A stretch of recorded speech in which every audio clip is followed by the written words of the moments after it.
Welcome. Welcome to what, buddy? What is this? What are we doing? Welcome to Smoking the Snobby. God. All right. Hello. Hello. Oh, we have Arnold in the room today for our very special episode. Yes, it certainly is a special episode for my dad at least. Yeah. 2013's finest today we're recording. But before we get started, how you doing, buddy? You doing all right? I've been doing good. Doing pretty good, actually. It's been pretty nice. That's good. Yeah. What have you been up to? Just kind of schoolwork. This weekend, I'm actually going to watch a movie with a friend. Oh, yeah? What are we going to go see? We're going to see One Battle After Another, which is the new Paul Thomas Anderson movie. What? It's called One Battle After Another. One Battle After Another? Yeah. Which one? I don't know who Paul Thomas Anderson is. He directed Boogie Nights. He did Magnolia. He did Punch Drunk Love, There Be Blood. Oh, this is that DiCaprio movie? Yeah, it's that DiCaprio movie where he's like a revolutionary. How long is it? I think like 2 hours and like 40 minutes. My God. But I think for what I've heard, it actually doesn't feel like that. Oh, it's like an action movie? It has action elements, but it's not really action driven. Oh, all right. Well, you got to tell me about it when you get back. Yeah. Let me know how it goes. I'll definitely tell you more. Me and Mommy went to go see a movie. Was it last week? It was called The Good Fortune. Yeah. It was okay. It was a pre-release. Has it come out in theaters yet? It is. It's out in theaters. It's out in theaters. Yeah. It's with Keanu Reeves. Where he plays an angel. Yeah, he plays an angel. He's the best in it, actually. He's funny. He's childlike. I thought he played it really well. And then it was with Aziz Ansari, and it's like a life swap movie where he gets a wish and he switches lives with Seth Rogen. It was funny, and then it started to remind me of that movie with Matt Damon where they shrink. Downsizing, where the commercials and the thing were playing it off as a comedy, and it was kind of funny and tongue-in-cheek. It's not really that. No, it ended up being a serious movie. I mean, Good Fortune is not like nearly as dramatic as that. No, but it did take a turn. Really? Yeah. It stopped being funny and became a little sad.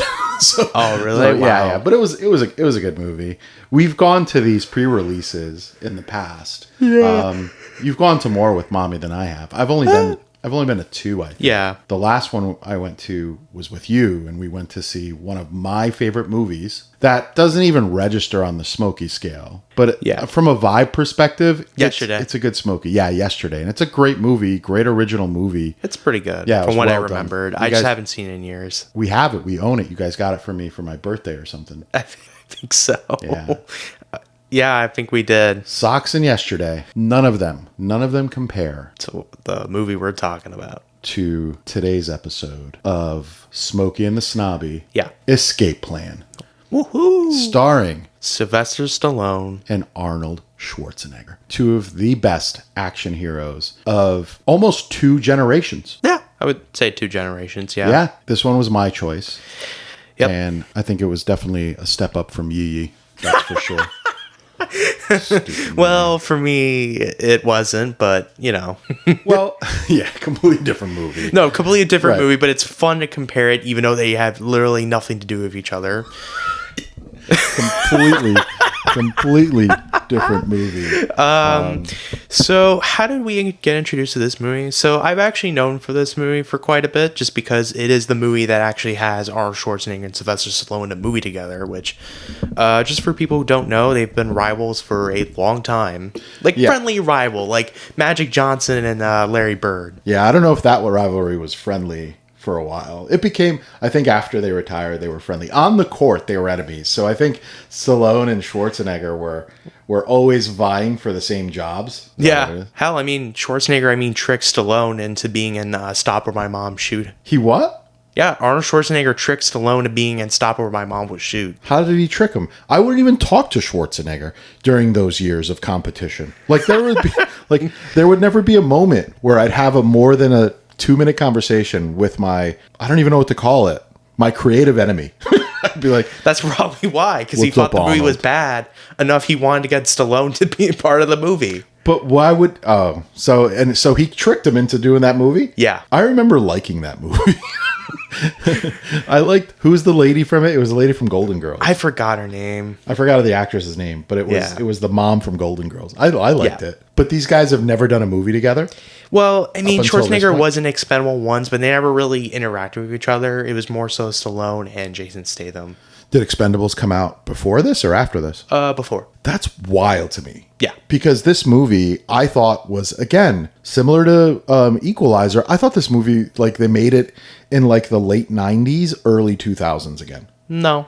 It's definitely one of those types of movies, though. Although Escape the Plan is really trying to recapture the 80s, like, action movies from Schwarzenegger and Stallone, you can definitely tell at points where it feels that way. But for me... So let's give the listeners kind of a background on this movie. Yeah. You wanna give a little bit of a synopsis of what this movie is, or do you want me to do it? I can kind of do it. So right. it's about Stallone, who is like an escape artist who just escapes a prison in Colorado's prison, and then was just assigned a mission to go to like New Orleans or something like that. And then he gets caught by these like SWAT guys. I don't know what they were. But yeah, essentially he runs a business where he gets paid by the government to find flaws and gaps in their security systems at prisons. So he goes in as a prisoner. He goes in as a prisoner and finds his way out without like the ward, like anybody knowing except the people that hire him. The movie kicks off with him in prison, right? Yeah, it kicks off with him in prison and he escapes it. Yeah, and then he escapes prison. And Vincent D'Onofrio gets him out. Yeah, he must have some sort of immunity because he stabbed a guy. So I don't know if it's got to be illegal to stab a guy, and he shouldn't be stabbing people in prison as part of his escape plan. Yeah, that's how the movie starts. Here's where I enjoy movies like this, and I don't know if you do. Mm-hmm. I enjoy movies like this because it just kind of starts. The movie starts, and you'll learn about them as you go, little by little. There is no backstory. There's nothing wrong with that. For this kind of movie, it doesn't really need to do that. I mean, plenty of my favorite films don't even really give like a backstory to our character. It's just kind of pretty vague about it. This was definitely one of those. Like with Back to the Future, I don't mean to compare it to Back to the Future because I know these are different movies, but what I really love about Back to the Future is that it's very efficient when it comes to its storytelling. It really gives you the idea who like Doc McBrown is and what to expect later on in the movie with his DeLorean. Yeah, I know. That was another movie that had great like efficient storytelling, like pacing. You kind of get into it. You know what the movie's about. I mean, don't get me wrong. This isn't like a mind bender, brain twister of a movie. No, definitely not. Yeah, you know what you're getting into, and it starts, and you just watch along, and you be entertained. Were you entertained? With Escape Plan, I'd say most of the time I was. I think there were a lot of times where I kind of felt bored watching the movie. I think really just came down to the directing, in my opinion. It was just kind of boring and kind of flat. It just felt like any other like 2010s like action movies at the time, like early 2010s action scenes. And some of the action scenes weren't very creative or very engaging because a lot of it was using shaky cam at the time when that was very popular to use, like in the Bourne movies. What's a shaky cam? Is it like a cameraman's holding it and shaking it? It makes the camera feel a lot looser, which you've probably seen in like films like in Bourne Ultimatum, in Bourne Supremacy, and Saving Private Ryan. Oh, like if they're getting punched? Yeah. You see the camera wobble and punch them? Yeah, and it can be used effectively like in Saving Private Ryan because with that movie it's supposed to create chaos. Yeah, I don't know if it created chaos. I didn't notice any of that kind of camera movement. But I did notice the fight choreography was much gentler in this movie. Which probably makes sense because these are older guys. Yeah, they were like in their 60s at the time when the movie was made. They were in their 60s at the time? Yeah. That's still pretty damn impressive. They were pretty old, but they weren't like... I don't know, these were physically demanding things that they did in the movie. Even if they didn't like do any jumping or they had stuntmen doing most of it, there were still a lot of scenes where it's them fighting, choreographed fighting and stuff like that. So yeah. Your first reaction to this was you liked it? It was fun to watch? It was okay. Yeah. Yeah. I think there were times where it felt like a pretty good homage to like 80s films. When it comes to Arnold Schwarzenegger's character, I really had a blast. A good what? Arnold Schwarzenegger's character, I really had fun with. Yeah, I liked him the most. Yeah, he was great. I feel like he understood the kind of cheesy tone the movie's really trying to be. Yeah, do you think they were trying to come off as cheesy? I think they were being That's kind of what they were. That's kind of what it felt like to me. It just felt like an homage to 80s movies. Yeah. But it doesn't really have any like self-awareness, which I guess that's nice. It's nice to have a movie that's like trying not to be self-aware. Yeah, I'm tired of like the audience being in on the irony of it. I like that to them it was a serious action movie. So that's cool. I'm glad you liked my movie enough to like be entertained. My first reaction was I remember enjoying the movie, and then watching it again, I realized that hey, this is a slower paced movie than I remember. There was a lot of lulls in it, but my first reaction is I enjoyed it. I enjoyed watching the movie. You kind of know what's happening. Because I forgot the movie, I forgot who like the main villain is and all that stuff. So I enjoyed trying to piece together the mystery, which wasn't that mysterious. Not really. Right. It was. I think the plot was kind of boring to me in the second act, and it didn't really felt like it was really progressing that much. Yeah. When did the second act start? When he started figuring out the plan to escape this prison? I think so, yeah. So he gets sent to this prison. He breaks out of that Colorado prison, and the next scene is him flirting with one of his deputies. And then after that, his partner, the guy from Men in Black, the bug from Men in Black is Vincent D'Onofrio. Vincent D'Onofrio. That's his name. He's D'Onofrio. like, and here's the thing about this character is that he's the twist villain. He is, and he kind of comes off as slimy. My problem with his character is that we don't really see enough of his like villainous side, and we don't really see much of. He's not really in the movie that much, and I wish he was, and it would have been necessary if they did. But he's kind of just killed in like the last. Well, not really killed, but he was sent away in like the last few minutes to like somewhere else. Well, let's get to that part later. Okay. Because we don't want to spoil the movie for those that haven't watched it. Well, I mean, I just did 20 freaking years. Oh, you did, but we'll get into that too because I like that scene. He convinces. They get an offer for what $2.5 million for him to break into this secret federal prison that is designed to not allow you to escape. Mm-hmm.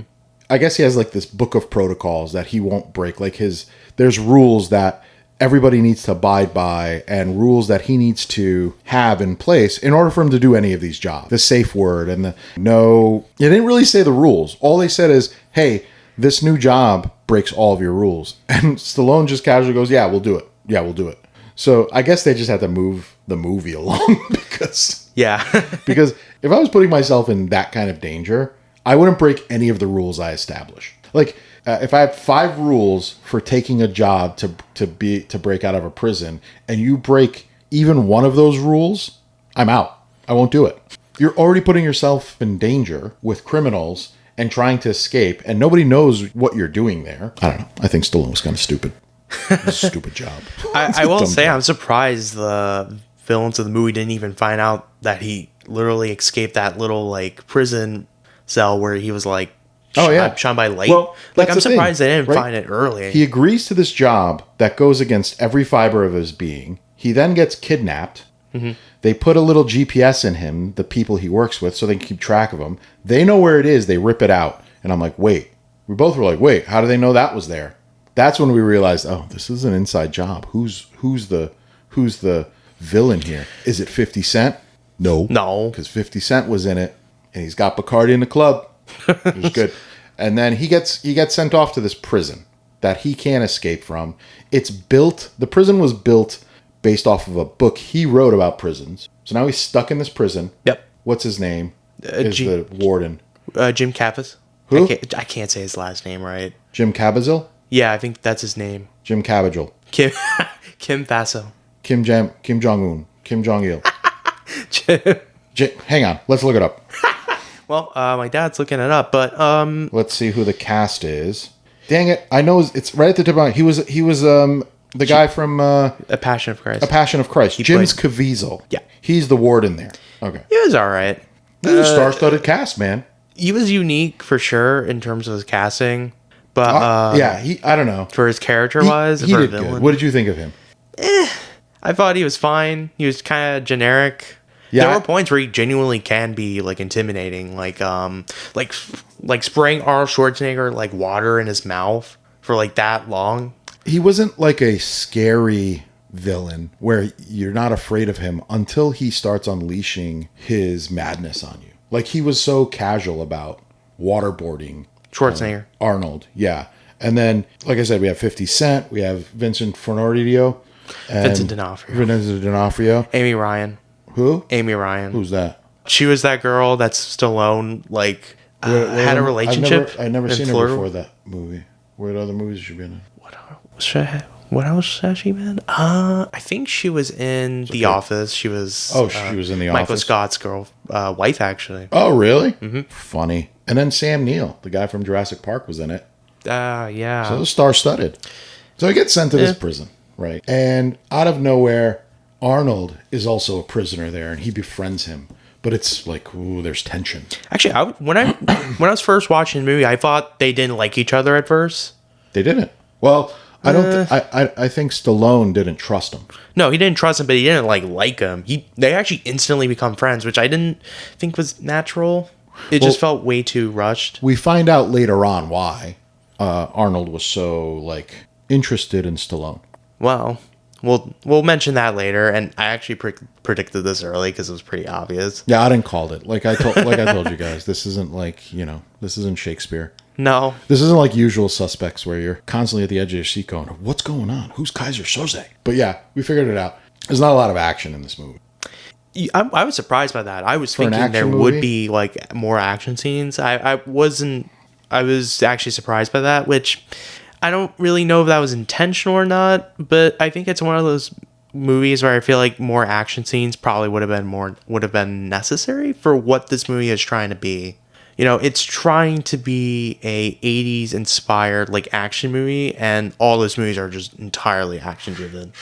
Oh yeah. A lot of it was them sitting. It kind of reminded me of MacGyver a little bit for a while, right? It kind of plotting, planning, putting together sextants to find out where the North Star is. And my problem with it is that I don't really find much of the characters really that interesting or really that engaging. There could have been something a little bit interesting with Stallone, but it was that he was a lawyer at one point. Yeah, they dive into his character a little bit, but not too much. Not enough enough for us to understand why he has this death wish job where he goes into prisons. Yeah. And tries to escape. Also, too, I just wish Stallone had a bit more, I guess, charisma to him. Because he has a little bit. Give me a movie. Give me a moment and a movie where Stallone is oozing with charisma. Where? When? Good question. What movie? I guess Demolition Man. Oh, okay. Good one. You're right. Demolition Man. You're right. But, for those movies, they're necessary because First Blood and Rocky 1 are pretty, serious movies. They're not really but action. Rocky isn't charismatic in those movies. No. He is, but he's lovable. Yeah, and you root for him. And you root for him. In First Blood, he's a guy that just experiences PTSD. Yeah, exactly. So, and I think charisma, I think of George Clooney and those types of actors. Or Schwarzenegger even. Schwarzenegger. Yeah, he's got charisma too. He's pretty great in Escape Plan again. I had a blast with him. Yeah. And his most charismatic movie for me, Schwarzenegger's, was True Lies. I say True Lies. He was like a 007. Twins. You know what I mean? Sean Connery. Twins, Commando, Predator. He wasn't charismatic in Twins. He was lovable. He was lovable. We're twins. Say it. You do it. We're twins. That's great. So anyway, he gets stuck in this prison. Yeah. And now he's stuck there. He doesn't have his transponder. He gives James Caviezel the safety word so he can get out. And he's like, I don't know what you're talking about. You're not getting out of here. And that's it. He's stuck on his own. So he's got to figure out how to escape this really, really secure prison. That's what it is. Most of the movie is him plotting to escape this prison. I think one thing I like about the movie is that it does a pretty decent job of showing that he has experience with this. And he's been doing this for years as an escape artist. Yeah, he has. And honestly, this whole prison was built to the specs he had written in his book. Yeah. And it shows that he has knowledge. Right. Even the guy, Jesus, even tells him at some point. Yeah. He's like, it's based on your book. Oh, yeah. Finney Jones is in the movie. Who's that? The guy that was in Snatch. Oh, yeah. He's back. What do you want me to do with the dog? I will say it's not nearly as memorable because he's not really in the movie that much. No, he's just like an evil henchman in this movie. That's kind of who he is. Yeah. And he doesn't really have as much personality as he does in Snatch. No. And he's like, they're all like mercenaries. So Yeah. this prison is not a federal prison. It's a for-profit prison where like cartels and like governments will pay these guys to imprison people without due process. So that's part of it too. So Schwarzenegger is there as Man, this movie is more than relevant. Huh? Man, this movie is really relevant. Oh, I know. It kind of hits home for some modern day issues we're dealing with. Wow, what a deep movie that explores that. Yeah, but I mean, don't get me wrong. We had Guantanamo Bay for the longest time. So this prison is actually, he figures out a way to escape.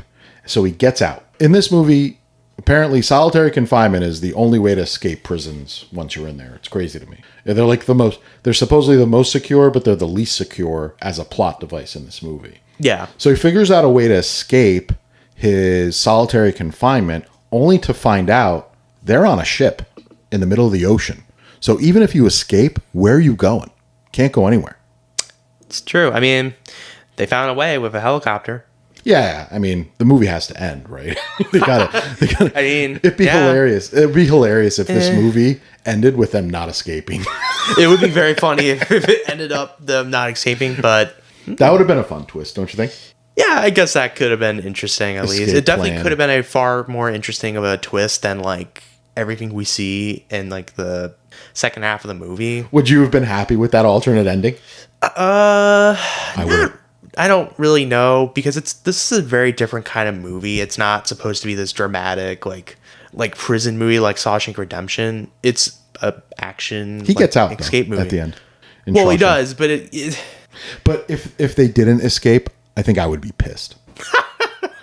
This is one of those movies you want the good guy to win. That's the whole premise. They're leading you into that thought. You know what I mean? Yeah. So yeah, he figures it out. He figures out how to escape, but he really can't escape. Yep. So that's the whole movie. Yeah, that is a whole movie. That's the whole movie. And there's like a side story. Schwarzenegger is a henchman for a guy that's like a Robin Hood who steals from banks and like rich people. Remember that? Yeah, we do. And I wonder who that is. And the whole purpose is them torturing Schwarzenegger to get this information to reveal who that person is. And now Vincent D'Onofrio is the... Keep saying the name wrong. What is his name? Vincent D'Onofrio. Vincent D'Onofrio. Vincent D'Onofrio there you go. is in on it too with James Caviezel. Yeah. So they're trying... Because the person that wants that information is going to give them a boatload of money. So that's the side story to Escape Plan 2. Yeah, I wonder who the... What was the... Hang on. His name? What was his name in the movie? It was Rotmeyer. I think it was Rotmeyer. Hang on. Well, that was his... Yeah. That is his name, yeah. Emil Rotmeyer. If there was a scene in this movie that you would say is the best scene, what would you say it is? Only because when I said Rotmeyer, I thought of my scene. I say my favorite scene is when Arnold Schwarzenegger was insulting the Arab guy. Oh, and he was like making fun of him? Yeah. Good mom. Mine was when they get stuck in solitary confinement for like the third time. And Arnold just starts speaking in German, just screaming in German. Oh, yeah, that was pretty entertaining. Yeah. And they open the door and they're like, what are you saying? And he just keeps talking to them in German. And then he starts doing... That's probably the most emotional scene in a movie. It is. He's like reciting like Shakespeare. No, he was praying. He was doing... he was doing praying? I thought he was reciting Shakespeare. No, he was doing... Well, he might have been at first. And then he ended it with like doing the Lord's Prayer. Oh, okay. But all in German. And both of us were cracking up laughing. Yeah, that was pretty funny. Because it was fake. He was doing it all fake to get a rise out of the... What the hell are they called? The people. Who are the people at the prison? The guards. Yeah, How did I forget that word? Yeah, I don't know how you forgot about that. English is my second language, just so you know. What do you think was the cringiest moment in this movie? That's kind of hard for me to say. I really struggle when it comes to finding the cringiest scene for me, but I think I got bored when it came to the exposition scene in the beginning of the movie where, you know, Stallone comes back to his like government building and then talks to the girl who... That's your cringiest scene where he's flirting with the girl? They don't really have much chemistry, and that's not believable. I'll cook for you, and she's like, you can't cook. What do you mean? Was that your cringe? I didn't. I'm not trying to bait you into, like, walk you into it, because that was my cringiest scene, too. Oh, was it? Oh. Yeah. That's when I was like, Because Stallone's, like, really serious about it, and you can tell that he doesn't... it's not believable. No, compared to his character in Demolition Man, he's nowhere near it. Like, this guy has zero charisma in this movie. It's hilarious. I liked his chemistry with Arnold in this movie. I thought they worked well. I thought it worked off surprisingly well, I will say. Yeah, and 50 Cent.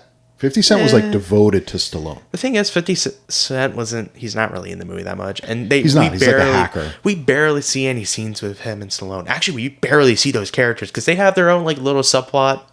Well, they're trying to figure out where the heck he is, remember? Yeah, and it doesn't really go anywhere until like really the end. Oh, yeah. It doesn't, you're right. But whatever screen time they had together, I liked. And then I also liked the fact that 50 Cent and his the girl that cooks for him were fiercely loyal to him. Like, they didn't trust D'Onofrio at all. No. Although that was their boss too.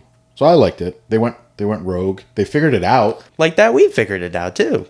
Yeah, we had front row seat. But honestly, they don't have access to Stallone. No, they don't. If that was to come out now, they wouldn't make this movie like this. It would be probably all not. CGI. And I mean, it still does use CGI, though. They do, I'm sure. Yeah, they do. It still uses a lot of that. Actually. Yeah, they did. But I don't mean CGI in that aspect. I mean, like, there would be a lot more dynamic action scenes and things like that. That really would be cool, and it's definitely needed for sure for this kind of movie. Yeah, it's necessary. I agree. I would have liked to see more action, but how much things can blow up and big fight scenes can happen inside the hull of a ship. So I actually invented this little thing that we did. So we are actually going to rate a movie for the amount of explosions it's in the movie. Yeah. And how would you rate that? How would I rate as far as explosions? Yeah. How many explosions were in this movie? One. there's one. Freaking action movie. And it was like right at the end of the movie. With Stallone and Schwarzenegger, there's one explosion. I think Commando had like 13. Yeah, there were probably like 13 of those. Like, how do you escape prison? Commando. How do you escape prison without blowing anything up? Yeah, so on the blow up scale, 0 out of 10. That's for sure. Well, 1. 1. The explosion meter stops at 1 at this point. Yeah. Even Equalizer didn't have a lot of explosions. No, because it's not really that kind of movie. It had one explosion, but I would count that as like 7 explosions. That's how awesome that is. Yeah, it does that kind of trope in like action movies where they kind of like run away from the explosion. It was the best. This didn't have anything like that. I would have liked to see the whole ship blow up. But I did like that when it blew up, James Caviezel's body like gets thrown and dumped onto like... And he like evaporates. His whole body's just fully evaporated. So, like, ugh. Yeah, it was an okay explosion, but the ship didn't sink, and that would have been fun to watch. Oh, that would have been fun. That would have been wild. So this prison ship is like on a repurposed oil tanker or something, or a cargo ship. I don't know what kind of ship it is, but it's huge. It's one of those like cargo ships. And then I guess what we think about the ending, it was fine. There's really not much to really say about the ending. It's just a happy ending. Yeah, they just tie a nice bow on it, and here's how they escape. I'm more so mixed on it. I was so focused on their planning to escape, but I forgot how they actually escaped. Oh, I forgot how they escaped too. We just watched this movie like a few days ago, and we don't even remember. How the hell did they escape? Okay, Schwarzenegger and the guy from Iron Man, the villain from Iron Man. Mm-hmm. Well, one of the villains. One of the villains from Iron Man. So the main one of the actors that was part of the escape plan. He was the guy from I don't know. Was he like the Afghan mercenary in Iron Man? He was one of them. I think he was the leader like of the group. The dude turns him blue and freezes him. That guy's in it, and he helps them escape, but he gets killed. Yeah, he does. So there's a moment where he's dying, and Schwarzenegger. I mean, I thought they were gonna kiss. I was like, it was a little too intimate, and I was like, are they going to kiss? I didn't really care about that character anyways. I didn't either. With his, let him die. No. I mean... No, I get it. For the movie, somebody's got to die. Like, not everybody I just don't really care for him, because they treat it as if it's like an emotional moment. Well, he was a drug lord. So in the grand scheme of things, he wasn't a good guy anyway. No. We do have like little moments of him, like him having this like prayer. Yeah, you could tell he was a religious man. He was Muslim, but he dies while they're trying to escape. I remember how they escaped. They turned off the power, so the magnetic locks on the hull tops open up so they can run. But in the midst of all that, parts of it start to flood and Stallone has to go a different way. Stallone goes to the water tank and gets flushed out the bottom. Remember that? Oh, yeah, that's right. I do remember that. And here's where Sam Neill, the Jurassic Park scientist that is now a mercenary doctor on a ship, Stallone convinces him over time to care about what he's doing. He has Sam Neill send a message to the outside to Schwarzenegger's people that owe him a favor to come pick them up with a helicopter on the ship. They figure out the coordinates of where the ship is. I don't know how they did any of this. When they're inside of a glass box in a prison on a ship. They don't explain any of it. If you're watching this movie to understand the reality and physics of escaping a prison, you're not going to learn any of that here. No. I guess we could point out the logical errors of the movie, but we're not really capable of doing that. Funny enough, most of this movie was them planning the escape, but never really explaining how they're doing it. There was certain stuff where you're like, okay, they explain it, but most of it, it's just a movie. It's just a movie, and they don't explain any of it, which is fine. He gets caught with the guy from Snatch, Vinnie Jones. Yeah. And he kills that guy. And in a really brutal way. Oh, yeah, he breaks his neck. It was a good fight. God. It was a good fight scene. It wasn't really that good. Just mainly because of the way it's shot. What? Yeah. Although it was brutal, though, the way he died. He kicked his ass with a wrench. With a pipe wrench. It wasn't the way it's shot. What do you mean it's shot? How'd you want them to shoot it? From the top? In down? a dynamic way. What do you want? From the bottom? Instead of using shaky cam. Instead of using shaky cam, use a still cam? I don't know. Just shoot it in a way that's dynamic. And actually clear it a look. I don't know. Maybe we can grab that scene and stabilize it and see how it looks. I bet you it's going to look awful. Maybe. So anyway, all this chaos in the escape. They only have 5 seconds, and Schwarzenegger's going to wait for him, and this and that. Yeah. Stallone ends up in the ocean. They're getting shot at on the helicopter. Schwarzenegger grabs this huge, Gatling gun in classic Arnold Predator and Commando style. Picks up this gun, stands on the helicopter, and just starts spraying everybody. Great action scene. Action scene. I guess. Yeah. So that's how they escape. And it turns out this whole time, Rottmeier never gave away who the Robin Hood guy was because, dun dun dun, he is Robin Hood. He's the Robin Hood. He was just lying and saying he was a henchman.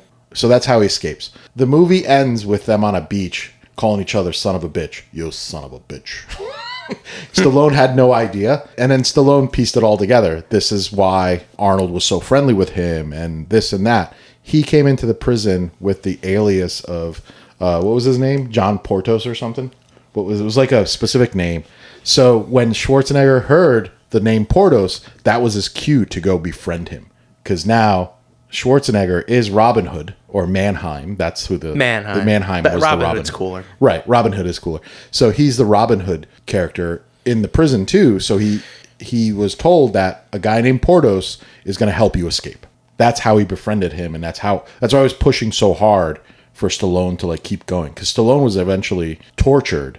So he was. Escape. And he was like, "I'm done. I'm just going to die here." Remember? And Stallone's like, "You can't do it. You have to keep fighting." So, yeah, I do remember that. That's how the movie ends. Oh no, that's not how the movie ends. No. We still forgot another person needs to die. Well, he doesn't die, but... Well, it's implied he died. How? Is he going to live? Probably not. He's not going to survive whatever they did to him. You tell it, because it ends with the bug guy from Men in Black. He actually... Well, I mean, we mentioned the twist already. We don't really need to.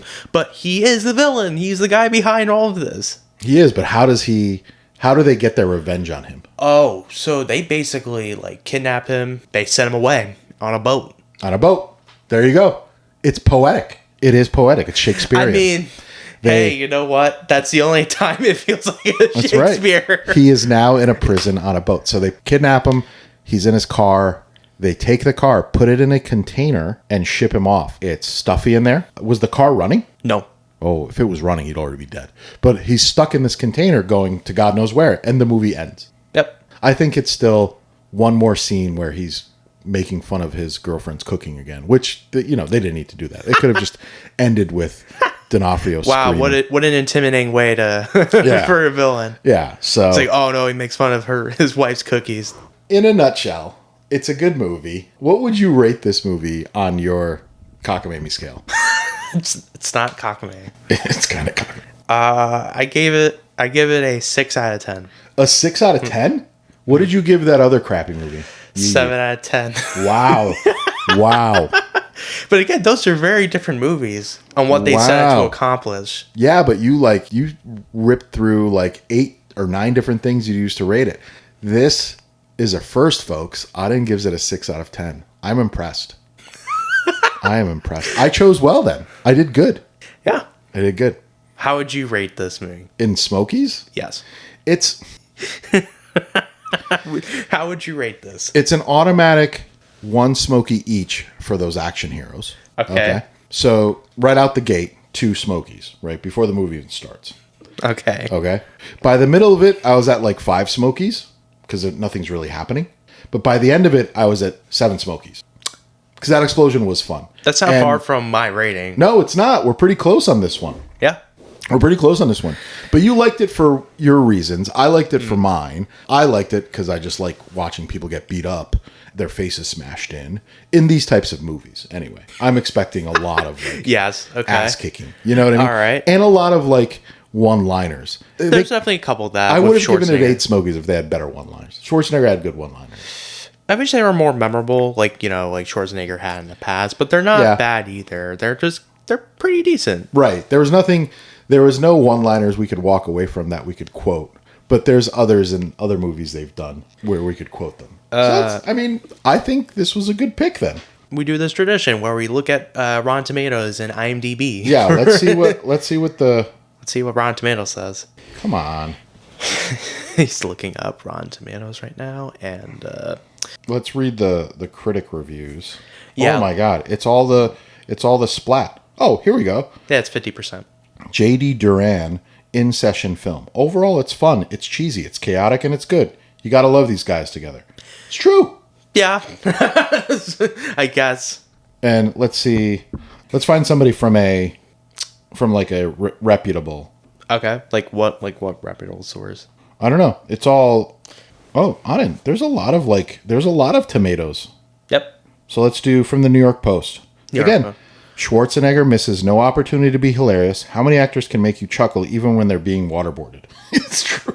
You know what? That's true. It's true. I actually have to agree with that. Yeah, I do agree with that. It is fun to see. Oh, Stephen Boone from RogerEbert.com. Okay. He panned it. It's got the splat. Okay. Sylvester Stallone and Arnold Schwarzenegger are relentlessly likable, even when serving up plot and dialogue that would have been trampled on the writer's room floor of Knight Rider circa 1995. That's a funny reference. This guy didn't like this movie. He gave it 1.5 stars out of 4 stars. So I guess that's a rating system. Yeah, that is a rating system in Roger Ebert, though. Yeah, let's see what he says. Oh God, Arnold's generally impish portrayal of the coolest OG in prison. The rest is something you've seen lots of. Of course it is. Yeah, we love these kinds of. I mean, I love these kinds of. I like them for the most part, and I guess maybe at some point we'll probably talk about it. Yeah, he even says it in this too. If you were an action fan in the 80s and 90s with a functioning VCR cable box, you'd enjoy it. Which that's really, we called it out. I even called it. I'm like, this looks like an action movie of yore. It's like, and the fight scenes are standard wrestling matches, punctuated by impalements or broken necks. Heck yeah! Is he complaining about that, or is he? Oh wait, say that again. The fight scenes are standard wrestling matches, punctuated by impalements or broken necks. The gun battles are without style or suspense. No, they're... Yeah. What? It's true, they don't really have that much style. I don't think so. You and Boone. They really don't. The way they're shot is just really... It's campy beauty. Campy beauty? Okay. It's wonderful. I mean... There are times where it feels that way, but a lot of times, no. It's very inconsistent. I don't know. I thought it was pretty good for what it was. You're crazy. Okay. Right. So here's what they rated it. It's 15%. Oh no, 50% on the tomato meter, and 55% on the popcorn meter, which is it's just the audience, the normies. the normies. Okay. Yeah, I guess you. But 55,000 people rated this movie. Yeah, makes sense. I can't believe they made 2 horrible sequels from this horrible movie. Sly is a sellout that will do any crap movie for money. Yeah, that's true, though. This was recently. This guy just... It's a 14-year-old movie, you dingbat. I mean, they did make sequels to it. But, like, I don't think you should compare the sequels to the first movie. Yeah. I mean, I haven't seen them, and I hope we don't see them. But I guess I would agree with that. But I think it's also important to look on the movie on its own without comparing it to the other two.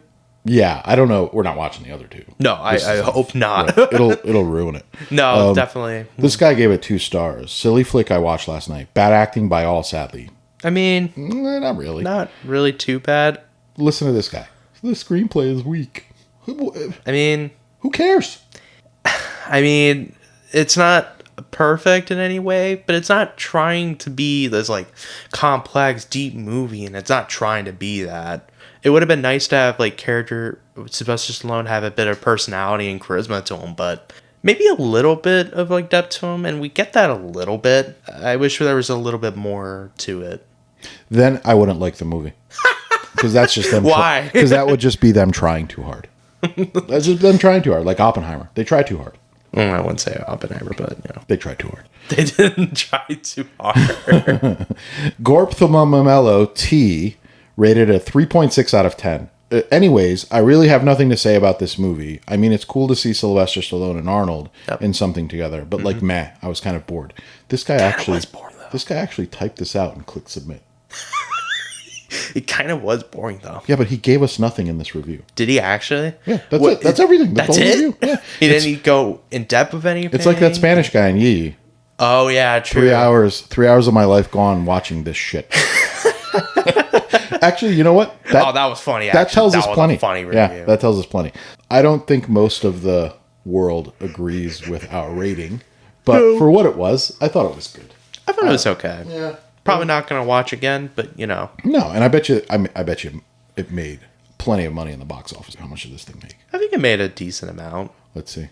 Because it is Stallone and Schwarzenegger, and there's names. Doubled their budget.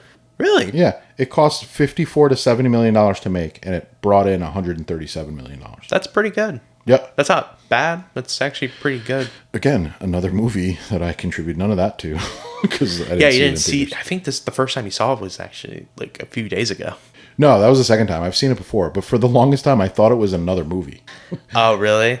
There's a movie where the prison, their boots are magnetic, and they turn those boots on and off.